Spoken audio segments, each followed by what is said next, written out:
book friends, how's it going? How are you guys liking these videos? I hope you're getting great recommendations. Today is another full video, so make sure you grab something to drink. I've got my water. I am working my way through my water. Grab a piece of paper or open the notes app on your phone, and let's talk about all of the romantic suspense and mystery romance that I read in 2022.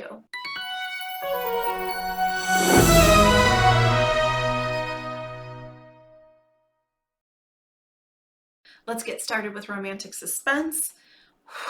Okay, I went through and I pulled the paperbacks that I have of the books that I'm going to talk about. I really added to my paperback collection in 2022. Holy smokes, you can see them on either side of me. I actually have a bookcase that I want to paint so I can put them on the bookcase because I am busting at the seams. Look at how full those cards are. It's so exciting. In any case, the first book that we're going to talk about in the romantic suspense category is a book that changed my reading soul in a way that it's even still hard for me to talk about and devastates me, and I just can't even believe it. And the thing is, I knew the outcome to this book before I even started it. The first one we're going to talk about today is Where is Amber by Lou Stock. Holy crap, this book, like, I just don't even, like, you guys know that Lou is one of my favorite authors ever. I wish everyone would read her. You guys don't know what you're missing if you haven't read her yet. I loved her book that came out in 2021, which was Before Us There Was Him. Oh, this book. It's road trip, first love, just epic love. And we met, this is Riley and Lucas, right? Oh my God, listen to me. It's Riley and Lucas, isn't it? Shh, don't tell Lou that I don't remember. This is Before Us There Was Him. This is Riley and Lucas. She released this in 2021. So Where is Amber is the companion novella to this. Here's Where is Amber. Lou is an amazing author. I cannot talk about her enough. I can show off my book a little bit here because she signed it. I adore her. She did the branding for my channel. She's a graphic designer, talented, and she also designs book covers. Hello. That being said, she also did the logo for my Cat's Bookish Creations as well. So in any case, this is what she released in 2021. And then this is the companion novella that she released in 2022.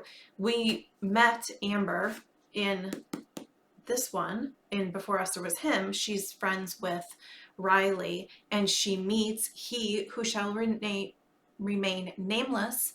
I don't want to say his name because I hate him so much. She meets him, and we know that they meet in this book, and then that continues on into this book. I cannot go too far in talking about this book because I will start to cry. I feel like an idiot because I knew what I knew, but we didn't know. And then we knew. We knew the details. I just can't even. And she's so amazing. She signed this one too. May the truth always find you. Oh my God, stop it. That book wrecked me. Absolutely wrecked me in a way a book has never done before. Oh my gosh, Rue is climbing on things that she shouldn't be climbing on. She's making me very nervous. What are you doing, honey?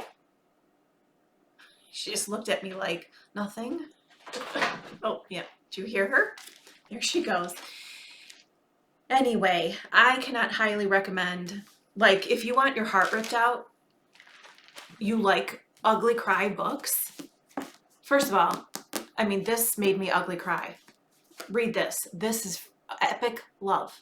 I cannot recommend it enough. You want to ugly cry? Read Where's Amber. Okay. We have to move on because I'll get like in a deep dark hole when I talk about it. It's freaking amazing. Highly recommend. Let's move on to Exposure by Vicki James. Fitting that she comes right after Lou because they are very good friends. Exposure was, oh my gosh, such a turn for Vic. I loved that she took like this deep dark turn in her writing with Exposure. It was part of an anthology and then she released it on its own. It's about Drake and Misha. It's revenge. It's dark. It's stalker. It's make your hearts hurt, but yet you understand why they're doing what they're doing. Just very different for her, and I loved that she flexed those writing muscles of hers and gave us a story like Exposure. Next up, we have Someone Else's Shadow by Monica James. It's a standalone. It's amnesia. It's really interesting because I feel like with stories about like amnesia stuff, illness, it's depending on how, I haven't read that many of them, and depending on how the author unfolds the story and peels back the layers, you kind of feel like you're the one with amnesia because then you're learning things as the character is. I think it's really cool. It's Peyton and Caden. How they ended up knowing each other was not how I expected them to, and I love that Monica surprised me that way. Then we have a duet that I read, which was Broken Rules and Broken Promises by I.A. Dice.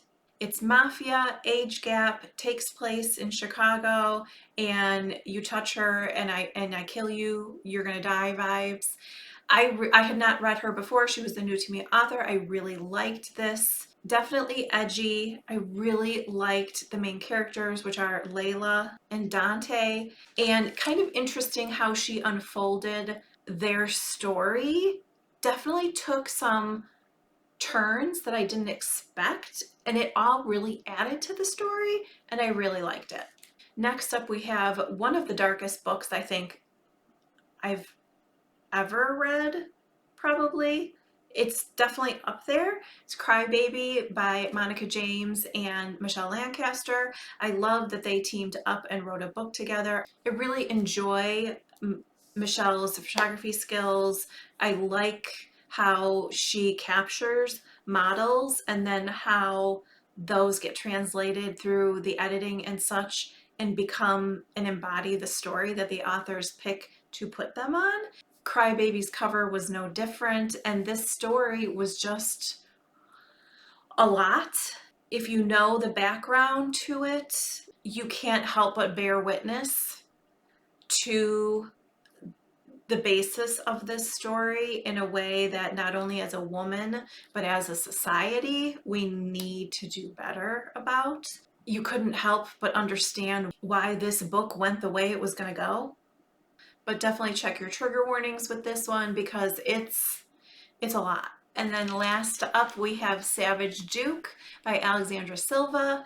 This is her retelling of, she just jumped down off something, sorry.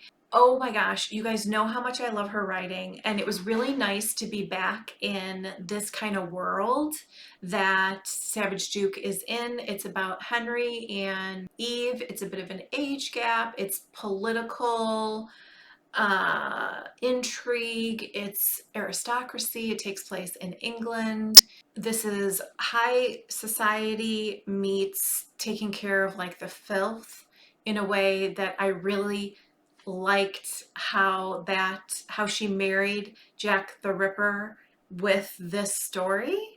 It was really cool. Eve was a character I really liked, and Henry took me by surprise. I was thrilled to be able to read mystery romance this year. I have never read any mystery romance. It's the same author. The first one is Bitter Bayou by Kaylee Saunders, and then of course we have Agave Ridge. I met Kaylee on TikTok. I adore her. She's Canadian. She introduced me to this amazing genre. Now I want to read more in the genre. In fact, what do I have? Oh, I put out a post on my social media, was like, hey, like, where have I been? Where's mystery romance been my whole life? Give me your recommendations. I got some great recommendations. I actually went out and bought some of the paperbacks, so I'm excited to read more. Bitter Bayou is about family mystery. The characters are Marin and Cade, super likable. I love how there's kind of a, not a pattern, but a way the book is going to go. The whodunit part of it, you're going to figure out and you're going to know who done it by the end of the book. So there's something about the completion of that journey that I really like. I found in mystery romance. And then the second book, Agave Ridge, is kind of like, what is that show? NCIS. It's workplace, it's DEA agents, it's cartel, it's definitely suspenseful. I mean, so is Bitter Bayou, but there's something a little bit more suspenseful about Agave Ridge. The characters are Lucia and Romero. They're kick-ass. She's a DEA agent. She's kick-ass, right? I really loved finding a new genre in romance that I really liked and want to read more of. Let me know if you have read any of these books, or, and I've said this in each video now, your recommendations in these different tropes. I always love to hear those. I've got 2 more videos like this coming up, so make sure you keep checking back for those. But until then, thanks for hanging out with me. I'll see you soon. Bye.